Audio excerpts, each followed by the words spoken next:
Hi friends, I am Abhishek. Welcome to my YouTube channel the ocean of Shiksha. तो आज हम जो हमारा क्लास 12 का जो फोर्थ चैप्टर चल रहा है, अल्टरनेटिव सेंटर ऑफ पावर, उसका हम लेक्चर 2 डिस्कस करेंगे, जिसमें आज हम यूरोपीय यूनियन के बारे में डिस्कस करेंगे। ऑलरेडी हमने फर्स्ट लेक्चर में रीजनल ऑर्गेनाइजेशंस के बारे में समझा था। आज हम यूरोपीय यूनियन के बारे में डिस्कस करेंगे। हमारा जो वीडियो पैटर्न है वो किस तरीके से चलता है वो मैं आपको बता देता हूँ उससे आज का डिस्कशन स्टार्ट करने से पहले। संडे को हम हर Sunday 27 year UPSC prelims previous year questions paper discuss करते हैं। इसमें जो कि हमारा कुछ यूनिट में डिवाइडेड है। जैसे कि अभी हमारा कौन सा यूनिट चल रहा है? First unit. फर्स्ट यूनिट जो है वो है हमारा हिस्ट्री का। हिस्ट्री में हमने एशियंट, मिडिवल, मॉडर्न, ये तीनों कंप्लीट कर लिया है। अभी हमारा चल रहा है Indian national freedom movement.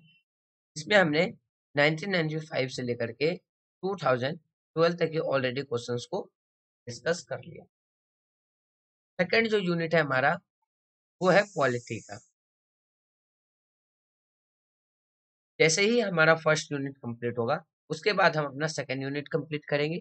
Second unit complete होने के बाद हम अपना यूनिट थर्ड स्टार्ट करेंगे, जो कि होगा हमारा ज्योग्राफी का। जब हमारा जियोग्राफी भी कंप्लीट हो जाएगा तब उसके बाद हम स्टार्ट करेंगे अपना जो यूनिट हमारा 4 है वो है हमारा इकोनॉमी। और यूनिट और जो यूनिट हमारा 5 है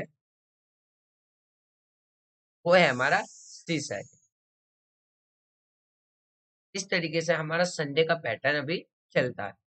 अगर हम मंडे से लेकर के सैटरडे तक की बात कर लें तो उसमें हम एनसीईआरटी और एक स्टैंडर्ड बुक पॉलिटी का एम लक्ष्मीकांत डिस्कस करते हैं। एनसीईआरटी में हमने क्लास 6 से लेकर के क्लास 11 की फर्स्ट और इसकी सेकंड बुक दोनों कंप्लीट कर ली है। वो प्लेलिस्ट में अपलोडेड है, आप प्लेलिस्ट में जाकर के देख सकते हैं। एम लक्ष्मीकांत में हमने चैप्टर 1 से लेकर के चैप्टर 16 तक हर एक चैप्टर को ब्रीफ में डिस्कस किया है विद एमसीक्यू क्वेश्चंस प्रैक्टिस के साथ, जो कि आपके प्रीलिम्स में काफी ज्यादा हेल्पफुल करेगा।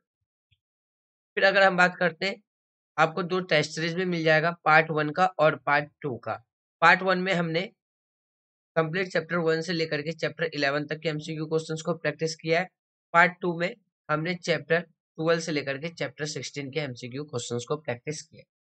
ये जो हमने एमसीक्यू क्वेश्चंस प्रैक्टिस किया था, ये सिर्फ आपके यूपीएससी के प्रीलिम्स में ही नहीं, आपके ये पीएससी, ईपीएफओ, एसएससी, रेलवे,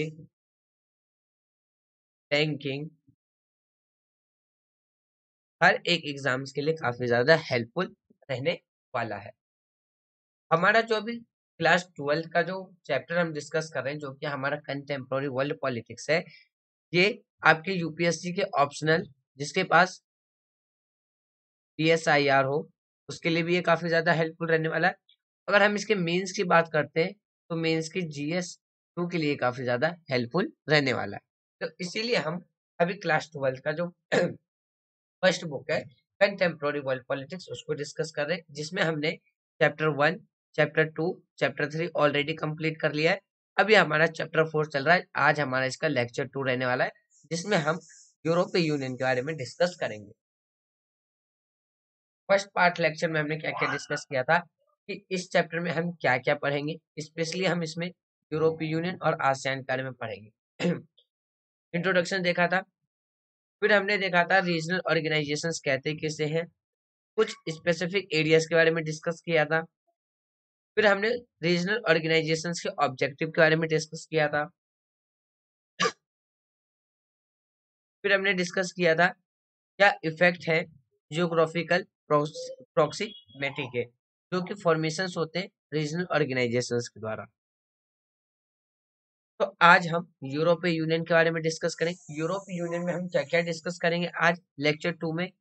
तो सबसे पहले यूरोपीय यूनियन के बारे में, फिर organisation for Europe economic corporation के बारे में डिस्कस करेंगे, फिर यूरोपीय काउंसिल के बारे में डिस्कस करेंगे, फिर यूरोपीय इकोनॉमिक कमिटी जो कि 1955 में बना था उसके बारे में डिस्कस करेंगे, और यूरोपीय पार्लियामेंट के बारे में आज हम डिस्कस करेंगे। ये सारे टॉपिक आज हम आज की वीडियो में डिस्कस करेंगे। तो चलिए स्टार्ट करते हैं हम अपना आज का डिस्कशन। सबसे पहले अगर हम यूरोपीय यूनियन की बात करें तो सेकेंड वर्ल्ड वॉर के बाद यूरोपीय यूनियन को जो उनकी मार पड़ी थी, यानी कि जो इकोनॉमिक्स क्राइसिस आना स्टार्ट हो गया था, क्योंकि जो सेकेंड वर्ल्ड वॉर जो हुआ था 1945 में जो खत्म हुआ था, यानी कि स्टार्ट कब हुआ था 1939 में और खत्म कब हुआ था 1945। तो सेकेंड वर्ल्ड वॉर के बाद तो काफी ज्यादा जो हानि उठानी पड़ी थी, इकोनॉमिक्स जो क्राइसिस हमें देखने को मिला था जैसे ही सेकेंड वर्ल्ड वॉर खत्म हुआ।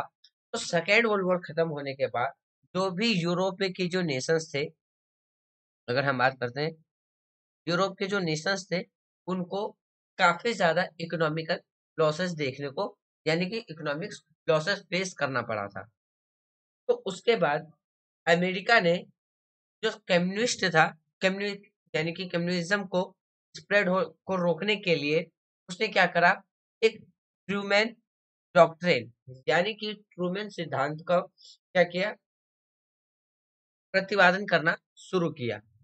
इसका क्या करना शुरू किया, तो प्रतिपादन, इसका मतलब होता है, इस शब्द का मतलब होता है प्रतिपादन करना, प्रतिपादन, प्रतिपादन। तो मतलब कम्युनिज्म को स्प्रेड को रोकने के लिए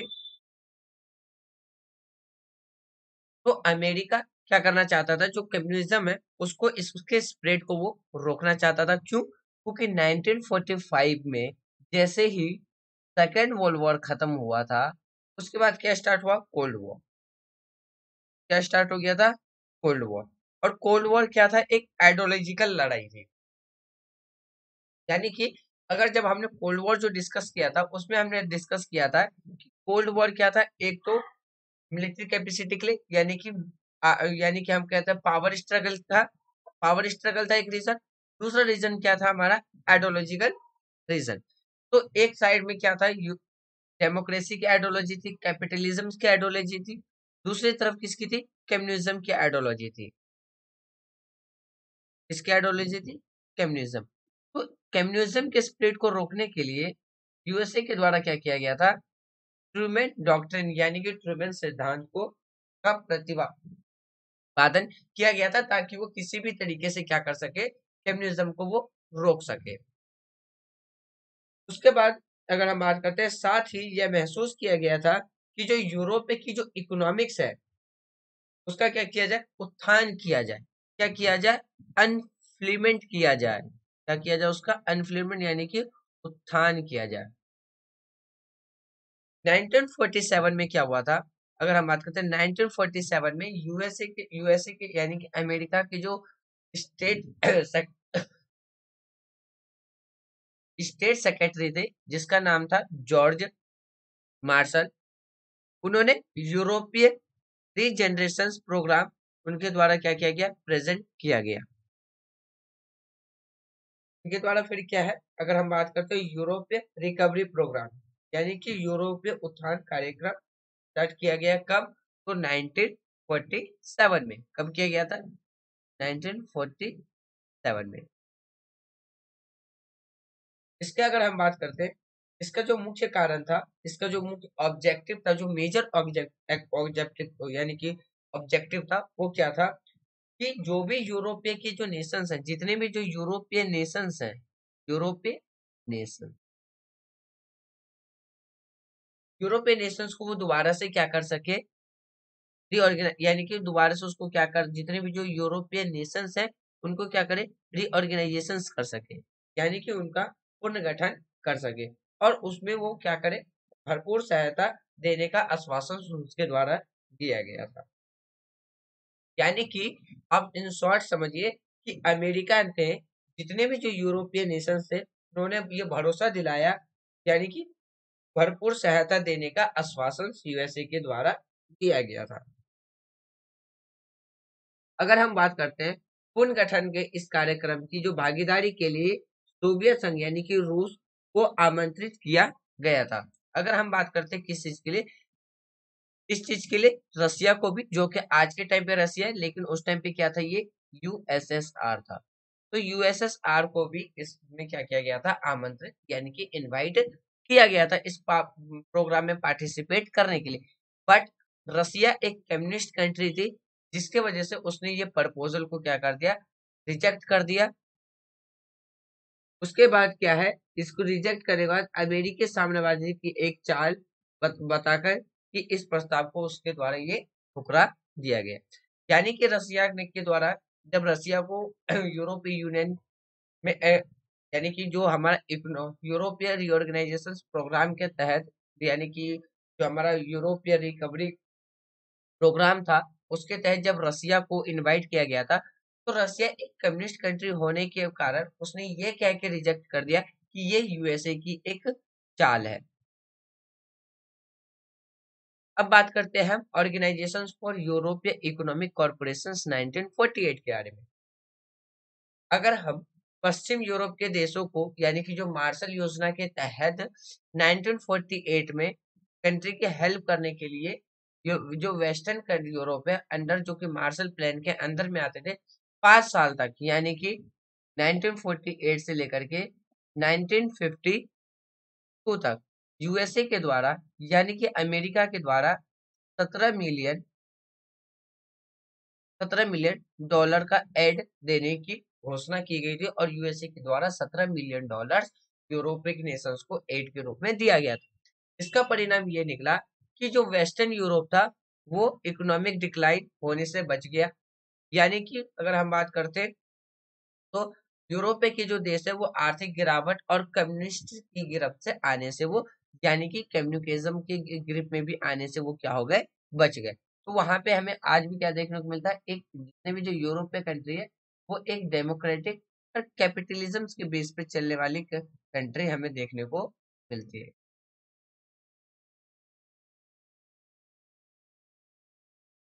के बेस पे चलने वाली एक नेशंस देखने को मिलती है। अगर हम यूरोपीय काउंसिल्स की बात करते हैं तो 1949 में 10 नेशंस के द्वारा यूरोपीय काउंसिल्स को फॉर्म किया गया था। बाद में कुछ और भी कंट्रीज इसमें जुड़ती चली गई। इसका जो मेन ऑब्जेक्टिव था वो क्या था कि जो इकोनॉमिक इंटीग्रेशन है उसको आप, यानी कि इनका जो मेन ऑब्जेक्टिव था ये फीलिंग को प्रमोट करना, फीलिंग को, यानी कि जो इकोनॉमिक इंटीग्रेशन की जो फीलिंग है उसको पूरे यूरोपीय कंट्री में क्या करना, फैलाना था।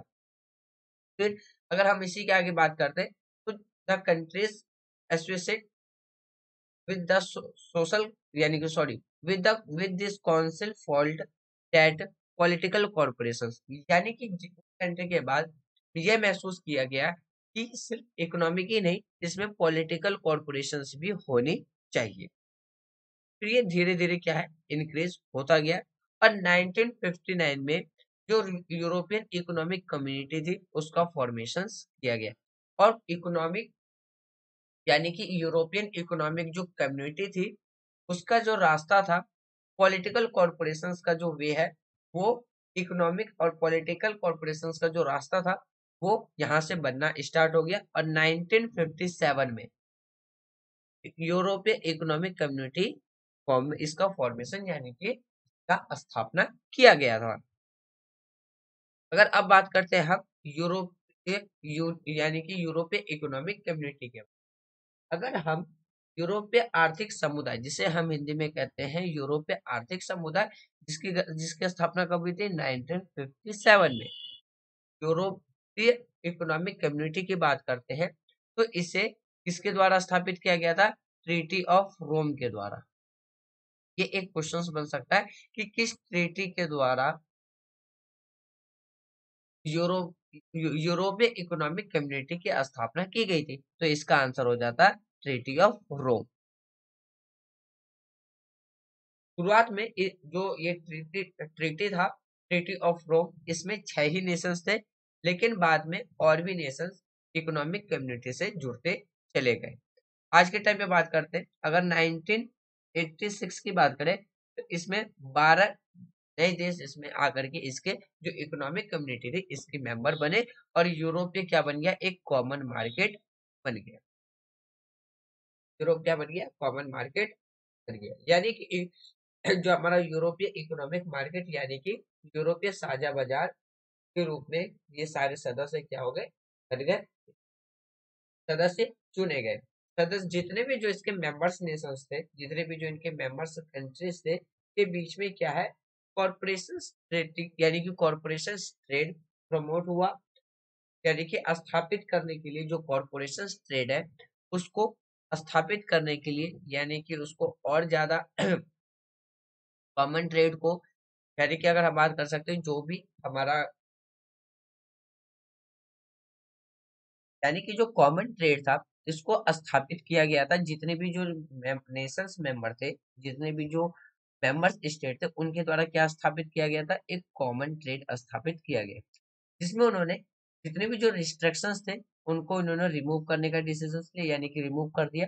जितने भी जो एक्सपोर्ट और इंपोर्ट जो होते थे, टैक्स और वीजा, इन सबको उनके द्वारा क्या कर दिया गया, फ्री कर दिया गया, यानी कि सारे रिस्ट्रिक्शंस को हटा दिया गया। इसीलिए आज के टाइम पे आप किसी भी एक यूरोपियन नेशंस यूरोपियन कंट्री में है तो आप सभी यूरोपियन नेशंस में बिना वीजा के घूम।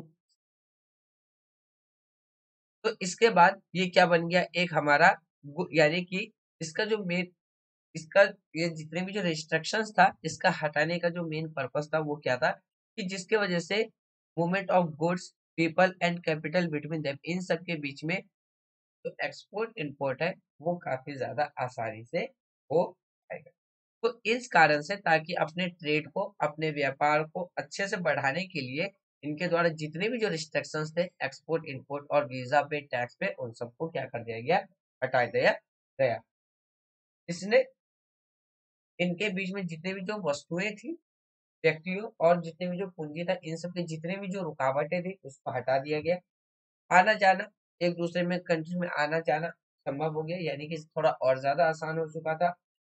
ये जो हमारा देशज था, जो हमारा ग्रुप है, या हम बात कर सकते जो संगठन है, अपने उद्देश्य की पूर्ति के लिए क्या है, अलग अलग तरीके की कम्युनिटी बनाती गई। जैसे कि हम बात करते हैं इकोनॉमिक और social committee, trade and development committee. तो इस तरीके से क्या हुआ, 1957 में यूरोपीय इकोनॉमिक कम्युनिटी की स्थापना हुई। अब बात करते हैं किसके बारे में, यूरोपियन पार्लियामेंट के बारे में। अगर हम यूरोपीय पार्लियामेंट के बारे में बात करें तो इसने एक मेजर रोल प्ले किया था पॉलिटिकल शिप देने के लिए, किसको, इकोनॉमिक यानी कि यूरोपियन इकोनॉमिक कम्युनिटी को। अगर हम डेलीगेट्स की बात करते हैं, जिसका मतलब होता है representative for this parliament were elected by the parliament of the members of nations, यानी कि अगर हम यूरोपीय पार्लियामेंट के मेंबर्स की बात करते हैं तो इसने जो इसके रिप्रेजेंटेटिव की बात करते हैं तो ये किसके द्वारा इलेक्ट किया जाएगा, यूरोपियन नेशंस के मेंबर्स के जो पार्लियामेंट है उसके द्वारा इसका इलेक्ट किया जाएगा। यानी कि इस संसद के लिए क्या है, जो डेलीगेट्स थे, यानी कि जो प्रतिनिधित्व का क्या है, चुनाव सदस्य राष्ट्रों के संसद संसद की ही क्या है, करते थे। धीरे धीरे जाकर के यूरोपीय यूनियन क्या है कि जो शक्तियां हैं वो और ज्यादा बढ़ती चली गई। 1970 में 1970 में 1970 की जो लक्जमबर्ग की जो ट्रीटी है को दोबारा यूरोपीय यूनियन को यह अधिकार मिल गया कि वह सदस्य राष्ट्र को यह निर्देश दे सकते हैं कि आप अपने बजट को क्या करें, किस तरीके से बनाएं। तो फ्रेंड्स ये था हमारा आज का डिस्कशन, जिसमें हमने क्या क्या डिस्कस किया, जिसमें हमने डिस्कस किया था यूरोपीय यूनियन के बारे में। फिर हमने यूरोपीय यूनियन की जो इकोनॉमिक्स यानी कि आर्थिक सहयोग संगठन था 1948, उसके बारे में डिस्कस किया। फिर हमने यूरोपीय काउंसिल्स के बारे में यानी कि यूरोपीय परिषद के बारे में डिस्कस किया। फिर हमने यूरोपीय आर्थिक समुदाय के बारे में डिस्कस किया और यूरोपीय पार्लियामेंट के बारे में डिस्कस किया। कल की वीडियो में यानी लेक्चर 3 में हम क्या क्या डिस्कस करेंगे, जो यूरोपीय संघ है 1993 में, उसके बारे में डिस्कस करेंगे। फिर इसके जो सदस्य देश हैं उसके बारे में डिस्कस करेंगे। फिर यूरोपीय संघ के जो भी मेजर पार्ट्स हैं उसके बारे में डिस्कस करेंगे। फिर जो यूरोपीय संघ का जो फ्लैग है उस पर डिस्कस करेंगे, उसका क्या मतलब है, क्या सिंबल है, उसमें जो 12 स्टार्स है वो क्या देखने को मिलता है, और यूरोप संघ का जो क्या ऑब्जेक्टिव है, क्या उद्देश्य है, ये हम लेक्चर थर्ड में डिस्कस करेंगे। मुझे उम्मीद है कि आज जो भी हमने डिस्कस किया वो आपको प्रॉपरली समझ में आ गया होगा। यदि कोई डाउट हो तो आप अपना डाउट कमेंट बॉक्स में लिख देना। जब हम इसका लेक्चर थर्ड डिस्कस करेंगे तो उससे पहले हम अपने डाउट को क्लियर करेंगे, तब जा करके हम अपने आगे को लेक्चर को कंटिन्यू करेंगे। Thanks for watching friends, take care, Jai Hind.